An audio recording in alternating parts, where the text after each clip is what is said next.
বউ কান্না করবে তবুও মেশিং এর পানি বের হবে না। বউ কান্না করবে তবুও মেশিং এর পানি বের হবে না, এটা আমি 100-তে 100 গ্যারান্টি দিয়ে বলছি। আজকে পরীক্ষিত একটি ঔষধি গাছ নিয়ে আপনাদের সামনে হাজির হয়েছি।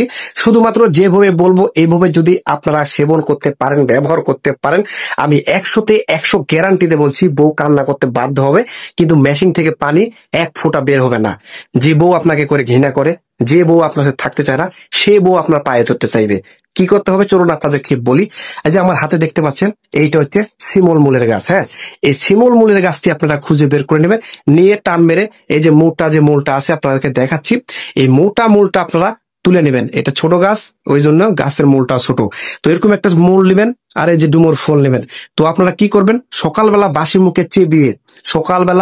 মুখে এই যে একটি করে শিমুলের মূল যদি আপনি চেবিয়ে খেতে পারেন, 3 থেকে 4টি ডুমুর ফল একসঙ্গে করে চেবিয়ে খেয়ে 2 চামচ মধু খেতে পারেন 8 থেকে 10 দিন, তাহলে এত পরিমাণ শক্তি আপনার মেশিং এ বাড়বে যে আপনি কল্পনাও করতে পারেননি। যদি বিশ্বাস করে থাকেন এই ছোট ভাইটার কথা, তাহলে আপনারা কন্টিনিউ এই জিনিসটি আপনারা 8 থেকে 10 দিন ব্যবহার করে দেখুন। আমি গ্যারান্টি দিয়ে বলছি আপনাদের মেশিং এর পাওয়ার বেড়ে যাবে, মেশিং দুর্বলতা সেরে যাবে, মেশিং এর জোর বেড়ে যাবে। মনে চাইলে আমার ভিডিওটি একটি লাইক করবেন, ভিডিওটি শেয়ার করতে চাইলে শেয়ার করবেন, পেজটি চাইলে ফলো দিবেন।